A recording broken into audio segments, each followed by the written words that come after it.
지난 영상에서 이 마지막 한 이래가 시작되면서 멸망에 가증한 것이 거룩한 곳에 선다는 그 말씀이 이미 이루어졌다는 것을 설명드렸습니다. 사실 정확한 순서는 멸망케 할 미운 물건을 세울 때부터 한 이래가 시작된다고 다니엘서에 나와 있습니다. 그런데 우리는 그 말씀을 읽으면서도 그 멸망케 할 미운 물건을 누가, 왜, 어떤 목적으로 세우는지 그 이유에 대해서는 묻지 않습니다. 질문을 하지 않았기 때문에 그 답을 성경 안에서 찾지도 못하고 또 찾을 생각조차 하지 못합니다. 답은 성경에 이미 나와 있습니다. 우리는 성경을 통해서 그 멸망에 가증한 것이 거룩한 곳에 세워지는 궁극적인 사단의 목적부터 찾아내야만 합니다. 일부에서 보았듯이 요한계시록 12장 사단이 하늘에서 땅으로 내어 쫓기자마자 12장 12절에 보면 그러므로 하늘과 그 가운데 거하는 자들은 즐거워하라. 그러나 땅과 바다는 화 있을진저 이는 마귀가 자기의 때가 얼마 못된 줄 알므로 크게 분내어 너희에게 내려갔음이라 하더라. 이렇게 말씀하셨습니다. 자기의 때가 얼마 안 남았다는 것을 사단도 압니다.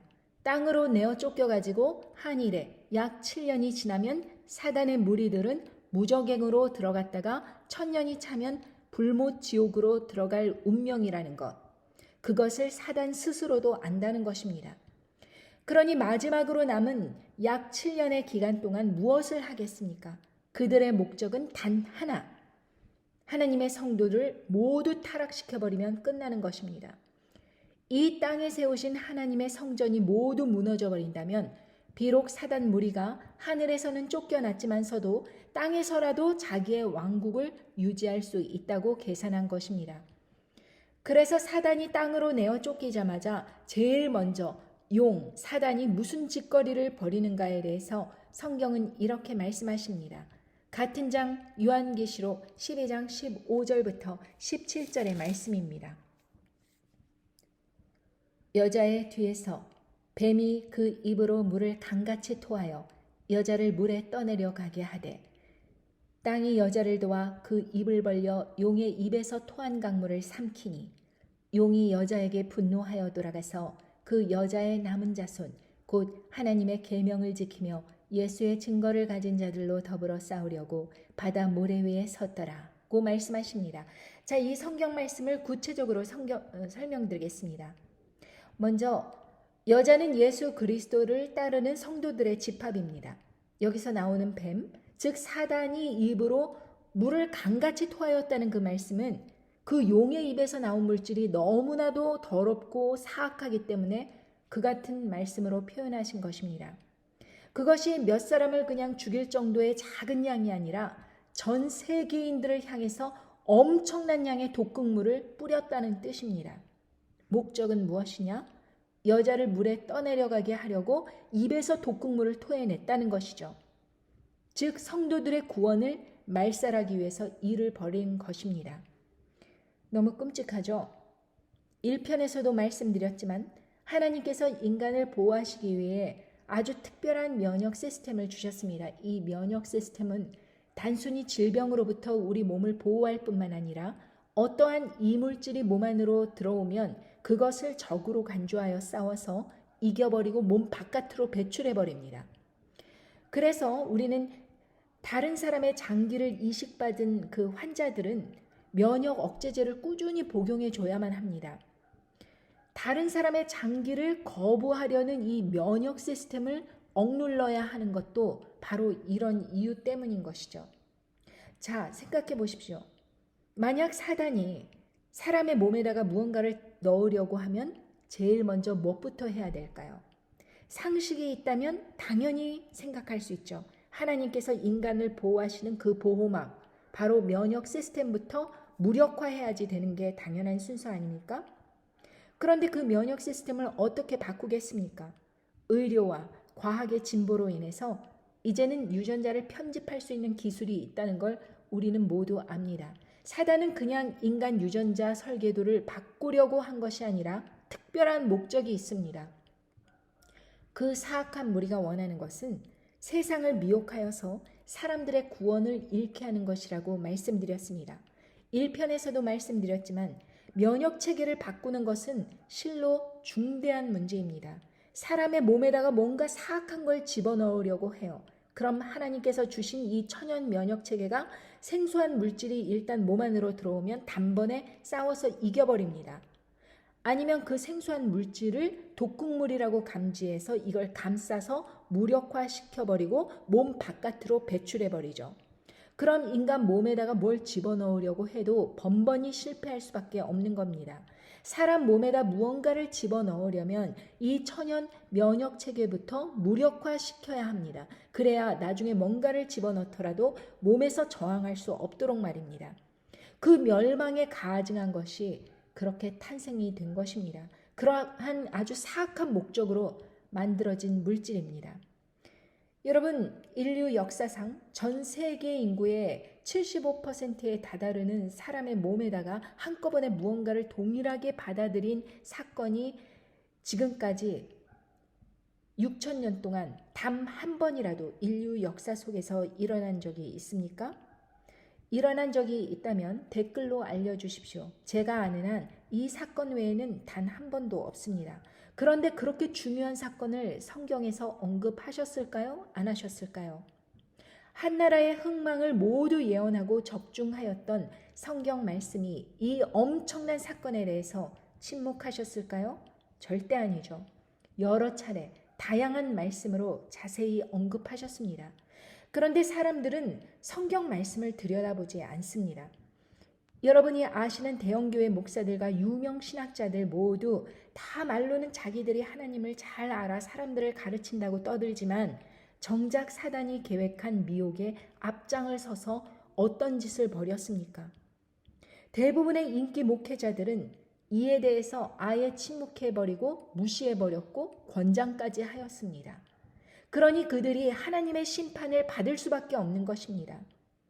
파수꾼의 역할을 하기는커녕 음녀 바벨론 세력에 붙어가지고 하나님의 자녀들을 적극적으로 미혹하여 실족하게 하였기 때문입니다.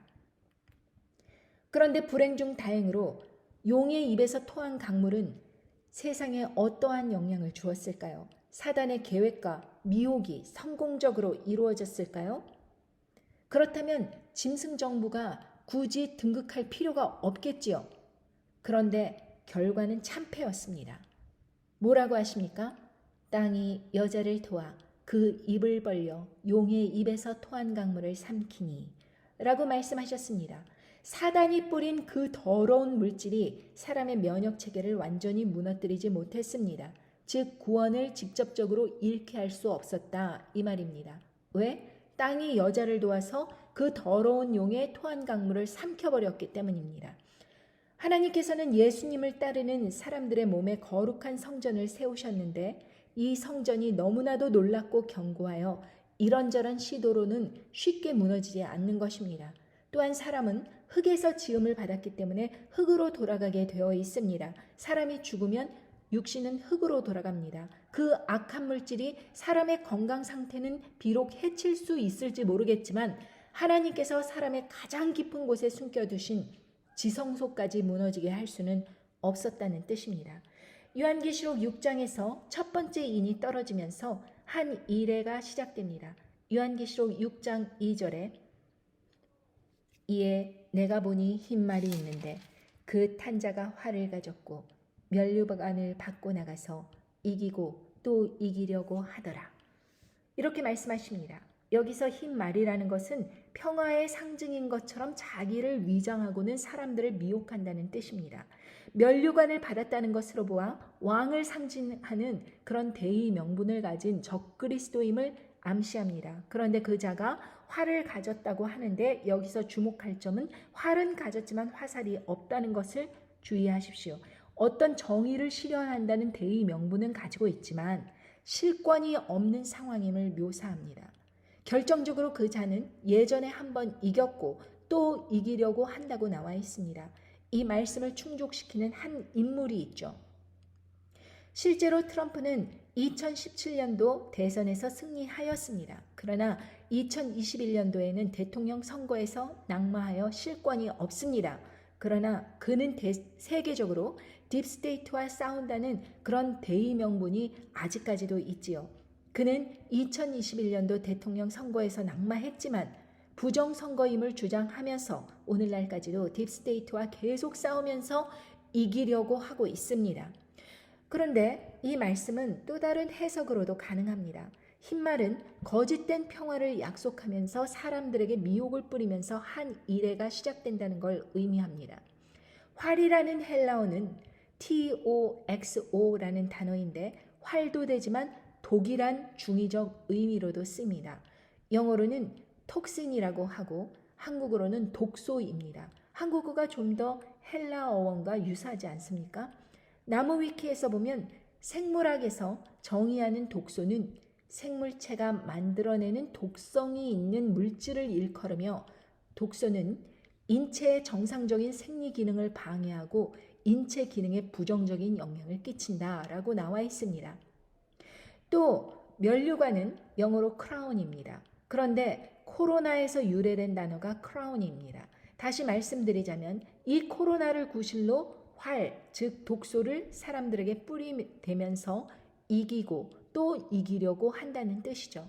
역시 마찬가지로 한 인물에 귀착됩니다. 트럼프는 자기가 재선이 되기 위해서 코로나 팬데믹을 구실로 열심히 그것의 보급에 앞장섰습니다. 보통 5년에서 7년 걸리는 약물 제조 승인 과정도 대충 생략하고 FDA 승인을 받아 전 세계적으로 보급을 하는데 자타가 공인하는 업적을 세운 독보적 인물입니다. 자, 지금까지 말씀을 정리해 보겠습니다. 첫째, 첫 번째 인이 떨어지면서 한 이래가 시작되었다. 정치, 경제, 사회면에서 적그리스도의 활동이 시작된 것입니다. 둘째, 멸망에 가증한 것이 거룩한 곳에 세워지면서 마찬가지로 한 이래가 시작되었다. 의료계가 선두주자로 나서서 사람들의 몸에 무언가를 주입했습니다. 셋째, 마찬가지로 용의 입에서 토한 강물로 여자를 떠내려가게 하려는 그 시도와 함께 한 이래가 시작되었습니다. 더럽고 사악한 물질이 대량으로 방출되어서 사람 몸에 들어갔습니다. 넷째, 복술로 사람들을 미혹하여 죽음에 이르게 하였습니다. 요한계시록 18장 23절과 24절의 말씀을 보겠습니다. 등불빛이 결코 다시 네 가운데서 비치지 아니하고 신랑과 신부의 음성이 결코 다시 네 가운데서 들리지 아니하리로다. 너의 상고들은 땅의 왕족들이라. 네 복수를 인하여 만국이 미혹되었도다. 선지자들과 성도들과 및 땅 위에서 죽임을 당한 모든 자의 피가 이 성중에서 보였느니라 하더라. 이렇게 말씀하셨습니다. 복술로 세상을 미혹하고 왕들을 상대로 그것을 팔아서 결국 많은 사람들이 죽었다고 합니다. 복술은 그리스 어원으로 파마케이아라고 하는데 여기서 영국에서 영어로 그 약국인 파머시가 나왔습니다. 그 뜻은 치료의 약도 되지만 독극물이라는 그런 중의적 의미를 갖고 있다고 합니다. 이것이 복술에 대한 의미입니다. 참 놀랍지요. 계속해서 이 여러 군데의 말씀에서 이것이 얼마나 사악한 물질임을 증거하고 계십니다. 마지막으로 다섯 번째, 그것은 진노의 포도주로 묘사되어 있습니다. 요한계시록 18장 3절의 말씀. 그 음행의 진노의 포도주를 인하여 만국이 무너졌으며 또 땅의 왕들이 그로 더불어 음행하였으며 땅의 상고들도 그 사치의 세력을 인하여 치부하였도다 하더라. 얼마나 정확한 현 시대를 반영하시는 말씀입니까? 지난 몇 년 동안 어떤 일이 일어났습니까? 그 음행의 진노의 포도주를 인하여서 만국이 무너졌다고 하였습니다. 그리고 땅의 왕들이 음행을 같이 하였다고 하였습니다. 땅의 상고들, 그러니까 기업인들도 그 사치의 세력을 인하여 부를 챙겼다는 것입니다. 각국의 대통령들이 나서서 국민들에게 권장을 하였고 제약회사들은 어마어마한 부를 축적하였고 IT 산업들도 함께 주식 오르고 그 난리를 우리는 한바탕 치르지 않았습니까? 그래서 부익부 빈익빈이 더 가중화되었지요. 그런데 그 모든 게 진노의 포도주로 인해서 만국이 무너졌다라고 말씀하십니다. 제가 찾아본 것만 해도 성경을 통해서 이 5가지로 말씀하셨습니다. 이 한일회가 시작되기 위해서는 이 5가지를 모두 충족해야 되는데 이 5가지 말씀을 모두 충족하는 그 일이 이 세상에서 벌어졌다. 그러므로 한일회는 시작되었다라고 말씀드린 것입니다. 이렇게도 설명하시고 저렇게도 설명하시고 구약과 신약을 통해서 자세히 그 정체를 알려주셨어도 음모론이요, 음모론. 그럼 뭐 정치하는 사람들 욕하는 겨? 이러면서 무식한 말들을 해대니 어떻게 하겠습니까? 한일회가 이미 시작되었습니까? 아직 시작되지 않았습니까? 얼마나 더 여러분에게 성경적 그런 증거가 더 필요합니까? 어떤 사람은 이 모든 말씀을 듣고도 아직 한일회는요 시작되지 않았어요. 휴거 일어나야지 한일회 시작되는 거예요. 라면서 비성경적으로 헛소리를 하잖아요. 결코 그 사람들이 악하기 때문에 성경 말씀을 깨닫지 못하는 것입니다. 그리고 저는 이 같은 사람들과 맞서 논쟁하고 싶지 않습니다. 그런 사람들은 본인의 가던 길을 쭉 가세요. 저도 노력할 만큼 했다고 생각지 않으십니까? 아무튼 사단의 그런 악한 시도가 어찌 되었습니까? 땅이 여자를 도와 그 입을 벌려 용의 입에서 토한 강물을 삼키니 용이 여자에게 분노하여 돌아가서 그 여자의 남은 자손 곧 하나님의 계명을 지키며 예수의 증거를 가진 자들로 더불어 싸우려고 바다 모래 위에 섰더라. 자, 말씀해 보면 땅이 용이 토한 강물을 삼켰다고 하시지 않았습니까? 첫 번째 시도가 무력화되어 실패로 돌아간 것입니다. 결국 사단 무리들은 자기네들끼리 처음부터 계획하였던 그 사악한 목표들이 죄다 틀어지게 되자 자기네들 사이에서 분열이 일어나게 된 것입니다. 용의 사주를 받는 음녀 바벨론파와 마찬가지로 용의 사주를 받는 짐승파, 이래 갖고 두 갈래로 싸움이 벌어지는 것입니다. 요한계시록 6장 4절에 보면 이에 붉은 다른 말이 나오더라. 그 탄자가 허락을 받아 땅에서 화평을 제하여 버리며 서로 죽이게 하고 큰 칼을 받았더라. 이렇게 말씀하십니다. 누구의 허락을 받았을까요? 하나님의 허락하에서 벌어지는 일들이라는 것입니다. 마지막 한일회가 시작되었기 때문입니다. 누가 누구와 싸우는 것일까요? 같은 편끼리, 자기네들끼리 싸우는 것입니다. 이에 대해서 구체적으로 설명하신 말씀은 요한계시록 17장 16절과 17절에 나옵니다. 네가 본 바 이 열불과 짐승이 음녀를 미워하여 망하게 하고 벌거벗게 하고 그 살을 먹고 불로 아주 사르리라. 하나님이 자기 뜻대로 할 마음을 저희에게 주사 한 뜻을 이루게 하시고 저희 나라를 그 짐승에게 주게 하시되 하나님 말씀이 응하기까지 하시니라. 이렇게 말씀하십니다. 성경을 이해하면 모든 상황이 이렇게 딱딱 들어맞게 돼갑니다. 자, 보십시오. 짐승이 핵을 가진 열나라 세력들과 합세를 하여 음녀 바벨론인 딥스테이트 세력을 대항하여 싸우게 됩니다. 결국 짐승의 압승으로 딥스테이트는 모두 멸망하게 되죠. 그래서 여지껏 딥스가 저질러온 그 음란한 비밀들을 세상에 모두 까발리고 딥스테이트의 엘리트 그룹으로부터 모든 부를 다 강탈하고 핵폭탄으로 아예 딥스테이트 세력의 모든 잔재를 불태워 없애버린다는 뜻입니다. 그래서 요한계시록에 언급된 그 두 번째 인이 떨어지면요, 세상에 큰 칼이 임하게 되는 것이죠. 지금까지 정치, 경제, 사회, 문화, 언론, 의료, 과학, 연애 등등에서 세상의 모든 언론을 장악하고 대중 메시지를 전하면서 어마어마한 부를 창출해 오던 그 엘리트 그룹, 딥스테이트 세력에 큰 분열이 가기 시작했습니다. 두 번째 인이 떨어지면서 러시아 우크라이나 전쟁을 시발점으로 해서 짐승파의 도전이 본격적으로 시작된 것입니다. 결국 그 모든 것의 원인은 바로 용의 토한물 사건이 실패로 돌아갔기 때문입니다. 딥스와 짐승파는 지금까지는 주종관계였습니다. 요한계시록 17장 3절을 보겠습니다. 곧 성령으로 나를 데리고 광야로 가니라. 내가 보니 여자가 붉은빛 짐승을 탔는데 그 짐승의 몸에 참남된 이름들이 가득하고 7머리와 10뿔이 있으며 라고 말씀하십니다. 처음 그들의 관계는 음녀가 짐승 세력을 타고 올랐다라고 말씀하셨듯이 주종관계였습니다. 여기서 음녀는 요한계시록 17장 18절에 또 네가 본 바 여자는 땅의 임금들을 다스리는 큰 성이라 하였습니다. 그러니 여러분이 알고 있는 이 딥스테이트 세력이 바로 그 음녀라는 뜻이죠. 또 짐승은 첫 번째 짐승과 두 번째 짐승으로 이렇게 나누어지는데 교황 세력과 트럼프 세력이 합쳐진 세력입니다. 그 둘의 관계에 대해서 자세히 언급한 영상 그레이트 리셋을 이 영상 끝에 소개해 드릴 테니 꼭 함께 보시기 바랍니다. 자, 결론적으로 전 세계 75%의 인구가 참여를 했는데도 불구하고 별 효력 없이 실패로 돌아가 버리니까 그 사단이 어떻게 됐습니까? 그러니까 이 상황을 여러분들이 알기 쉽게 설명드리자면 사단이 완전히 지금 꼭지가 도른 것입니다. 지금 이렇게 나오는 것입니다. 야, 짐승 안 되겠다. 지금 이러다가 시간도 얼마 남지 않았는데 모두 다 흐지부지 돼버리고 말겠어. 야, 좀 더 강력하게 밀어붙여야지. 저 딥스들, 음녀 바벨론들 힘도 못 쓰고 쟤들을 뭐하고 있냐 지금. 아니 지금 주가 조작하고 하면서 사람들 돈으로 미혹해 봤자 뭐가 달라져?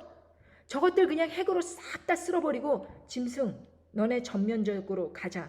하나님의 성전을 지금 빨리 무너뜨려야 한다니까. 이러면서 짐승 세력과 핵을 보유한 나라들과 연합을 딱 시켜버리는 것입니다. 이것은 모두 하나님의 말씀이 응하기 위하여서 그런 상황이 돼버린 것입니다. 그러면서 짐승이 결국 핵을 가진 10개의 나라들과 힘을 합쳐서 딥스를 망하게 하고 벌거벗게 하고 그 살을 먹고 불로 아주 사르리라고 말씀하셨는데 아예 그 모든 딥스의 세력을 한꺼번에 멸살하고 여지껏 저질렀던 그 음모와 만행들을 세상에 다 까발리고 그 모든 불을 빼앗고 불로 아주 사른다고 하는 것은 바로 핵으로 밀어버린다는 것입니다. 생각해 보십시오. 요한계시록 18장 8절 그러므로 하루 동안에 그 재앙들이 이르리니 곧 사망과 애통과 흉년이라 그가 또한 불에 살라지리니 그를 심판하신 주 하나님은 강하신 자이시니라 고 말씀하셨습니다. 여러분도 생각해 보십시오. 지금까지 전 세계를 주름잡는 딥스테이트를 어떻게 하루 동안에 망하게 할 수 있습니까? 핵전쟁 외에 뭐 다른 방법 있으면 저희한테 알려주십시오. 그리고 불에 살라진다고 하셨는데 어떻게 전 세계적으로 한꺼번에 불이 일어날 수 있는지 그것도 핵이 아닌 다른 어떤 방도가 있으면 제게 알려주십시오. 핵이 아니라면 도저히 이런 일이 일어날 수 없는 것 아닙니까? 전 세계에 핵을 보유한 나라들이 10개의 나라입니다. 여러분도 세어보십시오.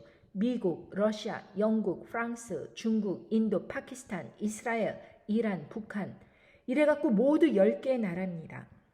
그러니 딥스 세력이 창궐한 곳은 핵이 떨어질 곳입니다. 주로 서유럽 나라들, 일본, 한국, 대만, 홍콩, 호주, 캐나다, 아랍에미리트의 두바이 같은 곳은 가장 위험한 곳입니다. 그런데 가만 보아하니 이곳들은 접종률이 아주 유난히 높은 곳이기도 합니다. 그럼 미국은 어떨까요? 미국은 지금 두 세력 간의 알력 다툼이 가장 치열한 곳이고 두 번째 짐승이 여기서 등장하는 곳이기도 합니다. 접종률은 주마다 다르지만 평균 60%대입니다.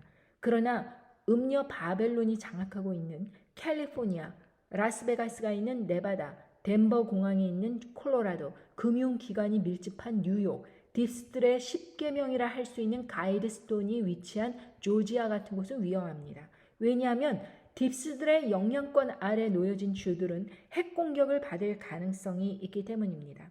결국 이런 나라들이나 이런 지역들은 딥스테이트와 밀접한 동맹관계에 있거나 딥스테이트 영향권 아래 놓여있는 장소들입니다. 따라서 이런 곳에 사는 주민들은 핵을 보유한 10개의 나라들과 짐승 세력으로부터 핵 공격을 당할 가능성이 높습니다. 얼마 전에 한국 대통령이 딥스 세력인 바이든 대통령을 방문하여서 동맹국임을 재확인하였습니다. 마찬가지로 딥스 세력인 우크라이나를 또 적극 지원하겠다고 나섰습니다. 이로 인해서 한국은 짐승 세력에 붙어있는 중국, 러시아 그리고 북한으로부터 맹렬한 비난과 공격을 받았습니다. 여러분, 이런 상황에서 곧 망해버릴 딥스 세력이 한국을 지켜줄 수 있을까요? 여러분, 한국은 온갖 이단과 불법과 사기와 음행의 비리가 만발하여 하나님의 심판을 받을 수밖에 없는 처지인데 지금 회개하면서 통곡하여 나와도 부족할 판국에 한국 정부는 곧 멸망해버릴 음녀 바벨론과 손을 잡았습니다. 그래서 제가 여러분에게 한국은 핵으로 심판을 받을 운명에 놓여 있다라고 말씀드리는 것입니다. 제가 보기에는 그 멸망에 가증한 것이 거룩한 곳에 섰습니다. 첫 번째 인도 떨어졌습니다. 용의 토한물이 별로 효력을 발휘하지 못하고 무력화됐습니다. 바벨론 음녀의 복술로 인해서 죽은 사람도 많이 있습니다. 진노의 포도주를 대부분 받아들였습니다. 뭘 더 어떻게 여러분에게 알려드려야 할까요? 전 3년 반이 끝나기 전에 핵전쟁이 일어난다고 성경에 예언되어 있습니다. 그래야지만 전 3년 반 동안 딥스 세력을 모두 다 제거해버리고 2024년도 중반에 가서 세계 단일 정부인 짐승 정권이 세워진다라는 말씀입니다. 자, 지금으로부터 짐승 정권이 세워지기까지 약 1년 남짓합니다. 그 1년 안에 핵전쟁이 일어나고 기근과 가뭄으로 기아로 죽는 인구도 많아서 전 세계 인구의 4분의 1가량에 해당하는 20억 인구가 죽습니다. 그리고 이 모든 일이 불어닥쳐야지만 말씀처럼 짐승 정권이 세워지게 된다는 말씀입니다. 그러니 제가 누누이 말씀드렸듯이 올해 2023년도가 끝나기 전에 혹은 최대로 늦춰진다 하더라도 짐승 정권이 들어서기 전에 2024년도 중반까지 핵전쟁이 일어난다고 하는 것입니다. 그런데 문제는 그 핵전쟁이 벌어지는 시기가 한 달 뒤가 될지 혹은 7개월 뒤가 될지 저도 모른다는 사실입니다. 그러나 시간이 많지 않음은 분명합니다. 모두 다 성경 말씀에서 예언된 말씀을 풀어서 설명드린 것입니다. 따라서 한국에 사시는 분들과 서유럽, 일본, 대만, 홍콩, 캘리포니아 이런 지역에 사시는 분들은 바짝 긴장하셔야 합니다. 그리고 이 곳들의 중요한 특징은 접종률이 아주 높다는 그런 점입니다. 무슨 말인지 이해하십니까? 지금 사시는 곳이 딥스의 영향권인지 아닌지 알려면 그곳의 접종률을 보십시오. 딥스의 영향권 아래 있는 나라들, 한국도 90%가 넘습니다. 그 접종률과 그 영향권은 비례관계에 있습니다. 요한계시록 18장 3절부터 5절을 보겠습니다. 그 음행의 진노의 포도주를 인하여 만국이 무너졌으며 또 땅의 왕들이 그로 더불어 음행하였으며 땅의 상고들도 그 사치의 세력을 인하여 치부하였더라 하더라. 또 내가 들으니 하늘로서 큰 음성이 다른 음성이 나서 가로되 내 백성아 거기서 나와 그의 죄에 참여하지 말고 그의 받을 재앙들을 받지 말라. 그 죄는 하늘에 사무쳤으며 하나님은 그의 불의한 일을 기억하신지라. 이렇게 말씀하셨습니다. 여러분, 음행의 진노의 포도주는 멸망에 가증한 것이며 또 전 세계 인구 대다수가 받아들인 그것입니다. 이로 인해서 만국이 무너질 것이라고 예언하셨습니다. 또 이로 인해서 바벨론 음녀인 딥스가 심판을 받게 되는 원인이 되는 것이죠. 바로 짐승 정권이 그 음녀를 쓰러뜨리고 순식간에 정권을 찬탈하게 되는 이유도 하나님께서 그 추악한 괴계를 저지른 음녀를 처벌하시기 위함입니다. 그러한 사악한 것들을 만들어서 홍보하고 판매하고 미혹하고 하였던 그 모든 만행들을 심판하시기 위함입니다. 그런데 하나님께서 이렇게 말씀하십니다. 그 심판이 일어나기 전에 하나님의 백성들을 부르시면서 그곳에서 나오라 이렇게 명령하십니다. 거기서 나와서 함께 재앙을 받지 말라고 부르십니다. 그 딥스 영향권 아래서 살면서 이제 곧 핵이 떨어지는데 세워라 내워라 하면서 미루다가는 재앙을 한꺼번에 같이 받게 될 것이라고 미리 말씀해 주셨습니다. 제가 혼자서 무슨 개인적인 생각이나 이권 때문에 나오라고 하는 게 아니라 성경 말씀에 근거한 말씀을 전해드리는 것입니다. 핵폭탄에 맞아서 죽게 된다면 여러분 그것은 순교가 아닙니다. 그냥 개죽음 당하는 것입니다. 사실 이 3차 대전은 하나님의 백성들을 무너뜨리려고 일어나는 게 아니라 지금 짐승 정권이 들어서기 위해서 일어나는 것입니다. 최대한 빨리 세상을 무력화해서 하나님의 자녀들을 타락시키려서 하나님의 성전을 말살해버리려는 근본적인 속셈이 있는 것입니다. 그러려면 지금 세상 권력을 장악하고 있는 이 오합지졸의 딥스 세력을 한꺼번에 처단해버려야 합니다. 그래서 핵전쟁이 일어날 수밖에 없는 것입니다.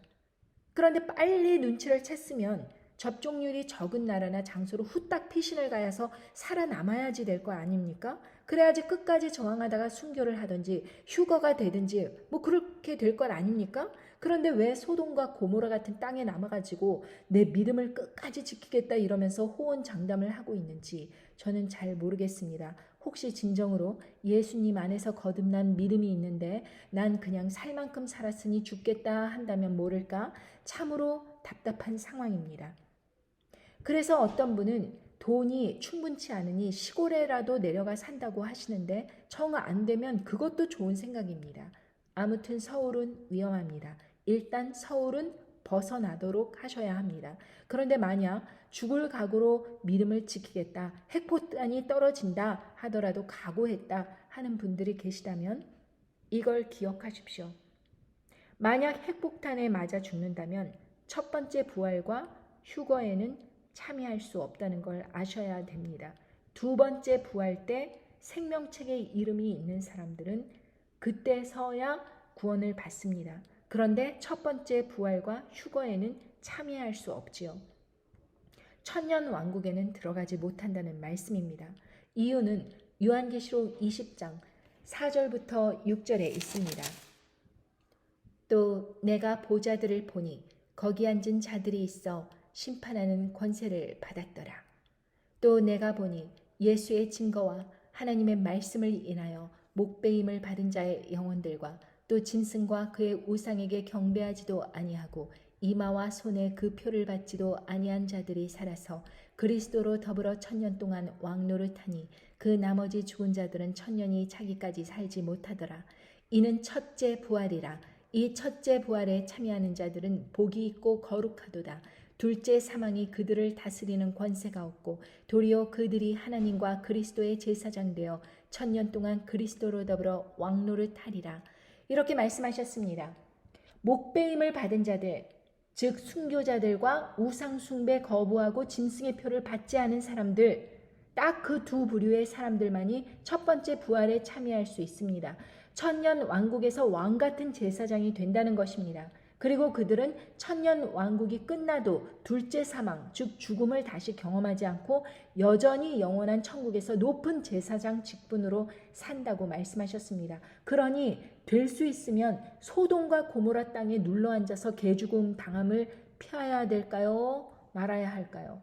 일단 살고 봐야 순교를 하든지 휴거를 받든지 할 것 아닙니까? 그런데 이 말씀을 들으면서도 사람들은 귀찮고 싫고 돈도 없고 그러니 그냥 살다 보면 어떻게 되겠지. 또 혹시 그 예언의 말씀들이 틀릴 수도 있지 않을까 이러면서 버틸 것입니다. 그리고 그런 사람들이 아마도 대부분일 것입니다.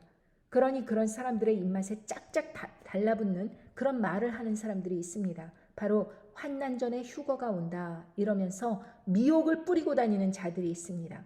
짐승 정권이 들어서기 전에 휴거부터 온다는 것이죠.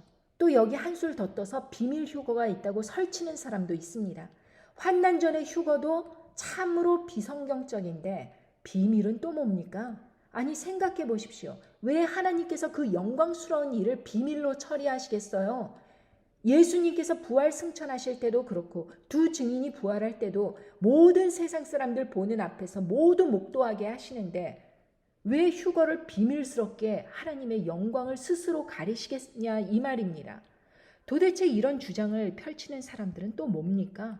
정말 그런 어리석은 자들은 사단의 편에서 열심히 일하고 있어요. 사람들이 이 막바지에 빨리빨리 깨어나서 전쟁에 임하도록 준비를 시켜도 모자랄 판국에 누군가가 이 말씀을 듣고 이렇게 깨어나려고 하기만 하면 잽싸게 거짓 예언으로 도로 잡아뜨리고 넘어뜨려서 잠재우고 있어요.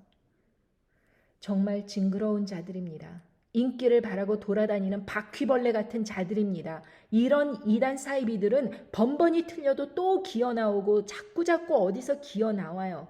그리고 이들을 따라가는 자들은 또 뭡니까? 돈 가져다 바치고 집 팔고 하면서 자기네들끼리 그 집단 안에서 온갖 수상한 짓거리들을 하고 있습니다. 예수님께서도 마태복음과 여러 복음서에서 주검이 있는 곳에 독수리들이 모일지니라. 이렇게 말씀하셨습니다. 주검은 곧 죽은 시체란 뜻이고 여기서 독수리는 신성한 그 뜻의 독수리가 아니고 벌처라고 하는 검은색 까마귀 같은 그런 새인데 크기가 엄청 커서 날개를 활짝 펴면 위협감을 느낄 정도입니다. 미국에서는요, 종종 운전하다 보면 이 검은 새를 도로변 가운데서 이렇게 볼 수 있습니다. 노루나 다람쥐 같은 짐승이 차에 치여져 오면 그 검은 새들이 이렇게 사방팔방에서 막 모여들어갖고 죽은 짐승의 시체를 막 뜯어먹고 있어요. 그러니 그러한 미혹에 넘어가는 사람들은 영적으로 죽은 사람들이라는 뜻입니다.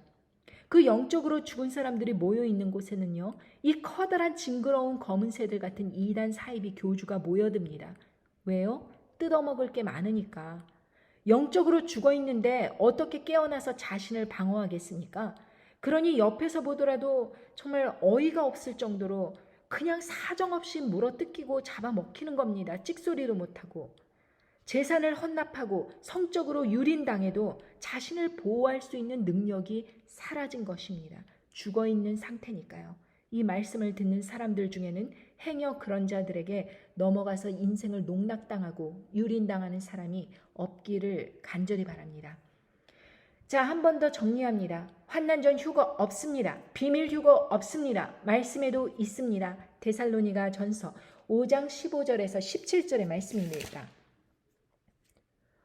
우리가 주의 말씀으로 너희에게 이것을 말하노니 주 강림하실 때까지 우리 살아남아 있는 자도 자는 자보다 결단코 앞서지 못하리라. 주께서 호령과 천사장의 소리와 하나님의 나팔로 친히 하늘로 쫓아 강림하시리니 그리스도 안에서 죽은 자들이 먼저 일어나고 그 후에 우리 살아남은 자도 저희와 함께 구름 속으로 끌어올려 공중에서 주를 영접하게 하시리니 그리하여 우리가 항상 주와 함께 있으리라. 할렐루야. 말씀하셨습니다.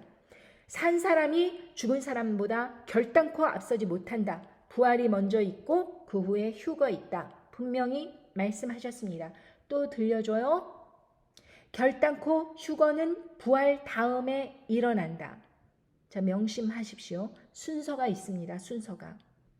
휴거는 부활 다음에 일어난다. 생각해 보세요.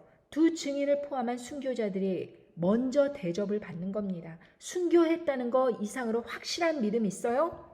아니, 지금처럼 세상 사람들과 별로 구별되지도 않고 먹고 싸고 놀고 앉았는데 하나님께서 뭐가 그리 그 사람들이 뭐 그렇게 특별하다고 세상의 순교자들보다도 더 대접을 해주셔가지고 힘들지 않도록 살짝 제일 먼저 휴거까지 시켜주신다니. 여러분 귀에는 그런 주장이 합리적으로 들리세요? 그러니 그런 말을 쫓아가는 사람들이 영적으로 죽었다고 성경에서 말씀하시는 것입니다. 성경과 다른 이단적인 소리를 들으면 이건 좀 이상하네. 그러면서 이렇게 들려야 그게 정상인데 그 말이 듣기 좋은 것입니다. 자기가 해당된다고 그렇게 착각을 하는 거예요. 반감이 전혀 안 드는 것입니다. 급기야는 그 악한 사단의 종노릇까지 하는 거짓 목자가 사랑스러워 보이고 우상숭배까지 하게 되는 겁니다. 전 정말 그런 사람들을 동정하고 싶지 않습니다. 그런 사람들이 하나님의 말씀을 가지고 자신의 배를 채우고 있는데 만약 여러분 중에 누군가가 그 거짓말을 따라가고 동조하고 지지하고 협력하고 더 나아가서 주위 사람들에게 전파까지 하는 사람들이 있다면 잘 들으십시오.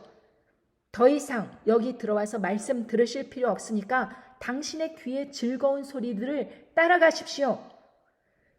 디도서 3장 10절과 11절에 이단에 속한 사람을 한두 번 훈계한 후에 멀리하라. 이러한 사람은 네가 아는 바와 같이 부패하여서 스스로 정죄한 자로서 죄를 짓느니라. 이렇게 말씀하셨습니다.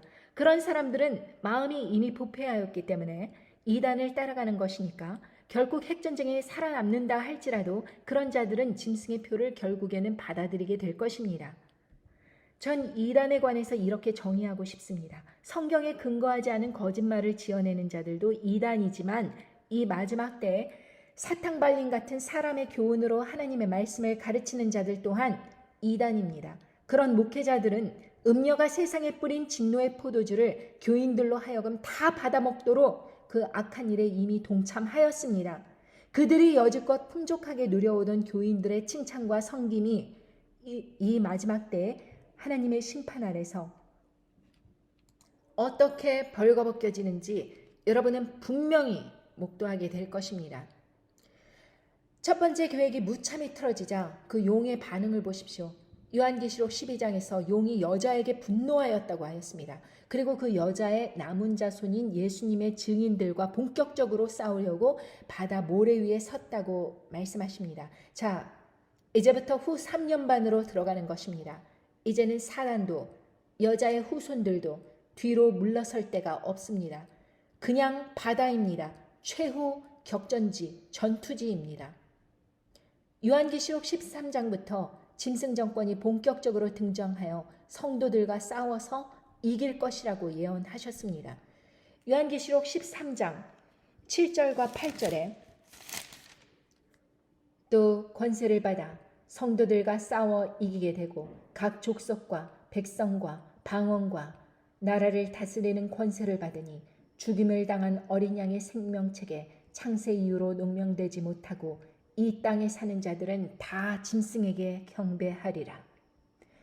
우리는 이 전투를 믿음으로 끝까지 싸우기 위해 부르심을 얻은 예수님의 증인입니다. 우리가 원하던 원하지 않던 우리는 이 전쟁에서 집니다. 그리고 후 3년 반 동안 그 모진 환난 속에서 도망자 신세로 살아갈지도 모릅니다. 그러니 이제부턴 바짝 긴장하셔야겠죠. 사단이 그 짐승 정권이 서기까지 우리에게 약 1년 정도 남았습니다. 그 1년 동안에도 전쟁과 기근으로 인해서 많은 환난이 기다리고 있습니다. 앞으로 무슨 일이 일어날 것인지에 대해서 알려면 성경을 읽으셔야만 합니다. 물론 성령님의 지혜가 없다면 아무리 읽어도 그게 무슨 말인지 깨닫지 못하실 것입니다. 저는 지난 1년 가까이 2023년도가 끝나기 전에 핵전쟁과 같은 3차 대전이 일어날 것임을 예언하였습니다. 문제는 그 핵전쟁이 올 7월에 일어날지 10월에 일어날지 혹은 그 후가 될지 정확하게 예측할 수는 없다는 것입니다. 그러니 미리 준비하시라고 말씀드렸습니다. 특히 서유럽 나라들과 한국, 일본, 대만, 홍콩, 캐나다, 호주, 아랍에미리트 두바이 같은 곳은 핵공격 타겟이 될 위험이 큽니다. 그리고 특히 미국에서도 뉴욕, 캘리포니아, 네바다, 콜로라도, 조지아 이런 지역에 살고 계신 분들은 음녀 바벨론의 영향권이니까 특히 조심하시기 바랍니다. 지금 제가 언급드린 나라들은 딥스테이트 영향권 아래 놓여있는 국가이거나 일루미나리나 프리메이슨 활동이 활발한 지역입니다. 제가 만약 이런 지역에 살고 있다면 아마 저라면 이주했거나 이민을 갔을 것입니다. 여러분이 혹시 너는 이미 미국에 살고 있으니 그런 말을 하는 것이 아니냐라고 물을 수 있습니다. 그리고 이렇게 물을 수도 있겠죠. 너라면 모든 것을 내려놓고 하나님 말씀에만 의지하여 그렇게 무턱대고 이주할 수 있을 것 같으냐, 이민 갈 수 있을 것 같으냐, 이렇게 물으실 수 있을 것입니다. 저는 그 시험을 청년 시절에 이미 치루었습니다. KBS 보도국에서 일할 당시에 모든 것이 형통하고 잘 나갈 당시에 어느 날 퇴근길에 하나님께서 미국으로 돌아가는 말씀을 하셔서 바로 KBS에 사직서를 제출하고 미국으로 돌아왔습니다. 그때 함께 일하시던 보도부장님이 극구 반대하시면서 MC로 키우자는 이야기가 오고 간다며 저를 만류하셨습니다. 부모님께서도 저를 이해할 수 없다고 하시며 만류하셨습니다. 그러나 저는 하나님께서 미국으로 떠나라고 하셨으니 다 이유가 있으시겠지 하고 미국으로 다시 돌아왔습니다. 그리고 1년간 구직 활동을 열심히 했지만 직업을 얻지 못하고 대학원도 끝마치지 못하고 울면서 기도에만 매달렸습니다. 제 인생의 가장 밑바닥 같았던 시절이었습니다. 세상적으로 화려하게 대접받다가 갑자기 쫓겨다니는 신세처럼 처량해졌습니다. 그런 가운데서 저는 그 당시에 소련 정권이 무너지고 내분이 치열했던 러시아 중장기 선교사로 지원하였습니다. 6개월간 자비로 언어 훈련을 받았지만 결국에 가서는 선교비 모금을 단 한 푼도 걷어들이지 못하고 러시아 중장기 선교사의 꿈을 접었습니다. 그리고 멕시코 단기 선교로 끝나고 말았습니다. 그럼에도 불구하고 저는 끝까지 부모님이 계신 한국으로 돌아가지 않았습니다. 미국에서 결혼하여 살면서 눈물 콧물 다 쏟고 정말 한국으로 돌아가고 싶은 마음이 굴뚝 같았어도 하나님께서 부르신 이 미국 땅에서 지금까지 30년 가까이 끝까지 버티며 살아왔습니다. 아마도 이 때를 위함이 아닌가 저는 그렇게 생각합니다. 그러니 저라면 감히 여러분들에게 말씀드릴 수 있습니다. 지금은 여러분들의 차례입니다. 여러분께서 어느 곳으로 하나님의 부르심을 받았던지 그곳으로 가셔야만 합니다. 세상적으로 안전해 보이는 곳을 떠나 하나님의 부르심이 있는 곳으로 가야만 합니다. 핵으로부터 안전한 지역으로는 지역 접종률이 낮고 딥스테이트 영향권에서 벗어난 광야 같은 곳을 선택하십시오. 결국 우리는 안정권을 떠나서 안정적으로 보이지 않는 험난한 길을 스스로 선택하여야만 살 수 있습니다. 그래야 진정으로 하나님의 임재 속에서 예수님을 쫓으며 살아갈 수 있기 때문입니다.